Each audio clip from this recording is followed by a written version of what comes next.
So what exactly does starting a business or running a business have in common with this snake? They both can seem a little scary, but neither one of them really are.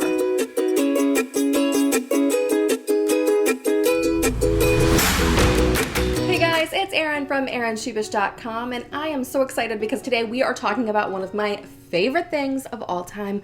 We're talking about fear, and this week in particular, we're talking about fear of starting or growing your business, because at some point in time, you will experience fear, whether it's fear of actually getting started or fear of taking your business to the next level or fully investing in your business. Tell me if this sounds like you at all. You have this idea, you're really excited about it, and you want to see this business come to life, but you find yourself making excuses as to why you can't start. Or you find yourself not actually taking the steps necessary, and you validate those excuses by saying you're not ready, you don't have the actual know-how, you just really sabotage all of your efforts. Or maybe you're in business already, but you know that you are ready to take it to the next level, and yet you can't seem to grab onto those tasks and make them happen. Friend, this is fear at work, and fear will do nothing but hold you back, because fear is a powerful leash. But the truth is that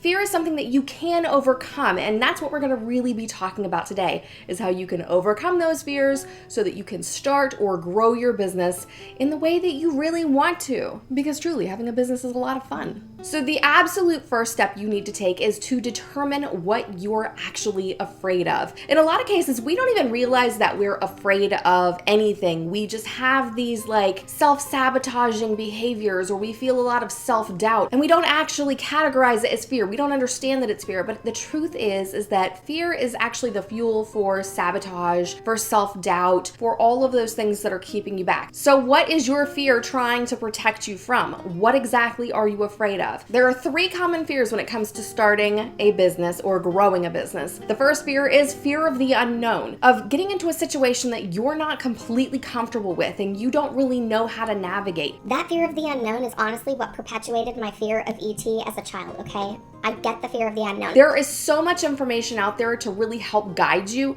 that this is not really a legitimate or valid fear. The second fear is fear of money. Now, this one is a funny one. People are afraid of spending money, and you have to invest money in your business in order to make money. This means paying for a website, paying for your domain, paying for listings on Etsy. Investing in yourself can feel really scary, especially when there's no guarantee that you'll get that money back. And then finally, the number one reason why people are afraid of starting a business is that they are afraid of failure.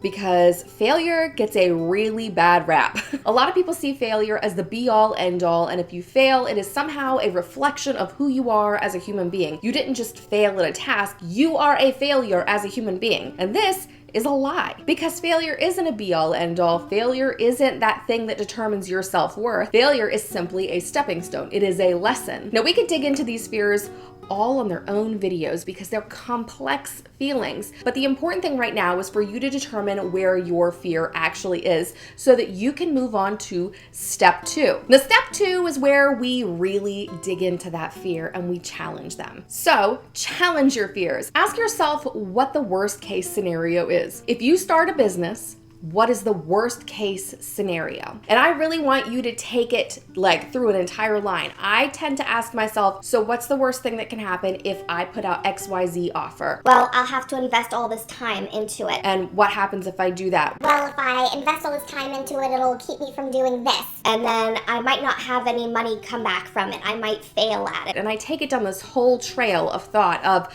what is the worst case scenario? Once you have gone through this train of thought, this worst case scenario train, ask yourself, is this a likely outcome? Are you likely to go through with the worst case scenario, with the absolute worst thing that you can come up with? Probably not. Beyond that, you have to ask yourself, is this worst case scenario even true? I like to tell this story of when I started coaching. When I started coaching, I had already been running a business online for quite some time, and I had gotten into coaching kind of by accident, but when I was going through all of my certification programs, I was a brace face. That's right, I was in my late 20s with a full set of metal braces, and I saw all of these other coaches out there who had these beautiful megawatt model smiles, and I thought for sure no one would take me seriously because I was in my late 20s with a full set of metal braces and probably neon pink bands, because that's the kind of human being I am. So I had it in my head that I wouldn't be taken seriously and that I would put all of this money and all of this time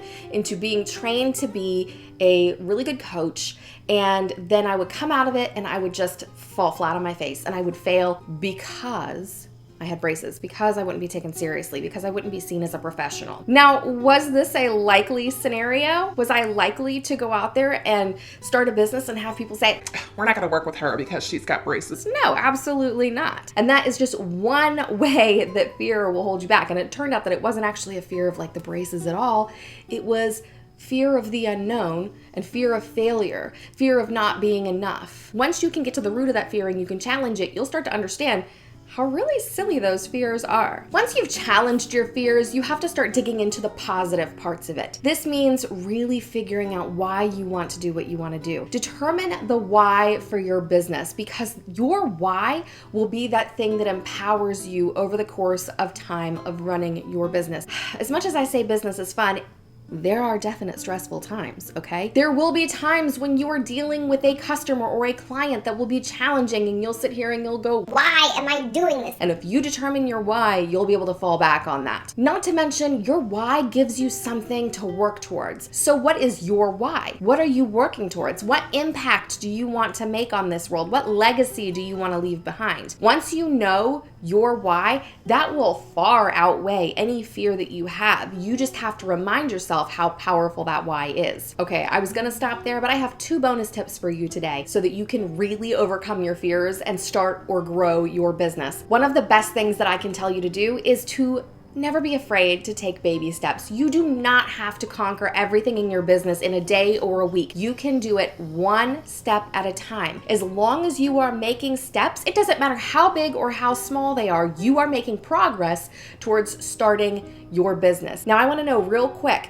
what is a step you plan on making in your business? Leave me a comment below, and if I see your comment, I'm gonna give you a shout out on Instagram. Honestly, one of the most powerful things you can do to combat your fear to really build your business is to find a tribe of like-minded individuals. If you find a group of people that are in the same boat as you, you are gonna find that it is so much easier to power through those fears and to overcome those fears to make your dreams come true. Luckily, you're living in a time and you're running a business in a time where communities are abundant. You can go on Facebook and search groups for your industry, and there will definitely, without a doubt, be hundreds of them available. And if you're a business owner and you're looking for a group of business owners, of creative, like-minded individuals that will encourage and support you, then go ahead and click over to my group, the Blissful Ambition Society. We'd love to have you there. Starting your business can feel a little overwhelming and it can feel a little scary, but if you want to make it easier for yourself, do me a favor, head over to the next video on your screen right now so that you can see what I would do if I was starting my business from zero today, and I will see you in the next video. Bye, guys.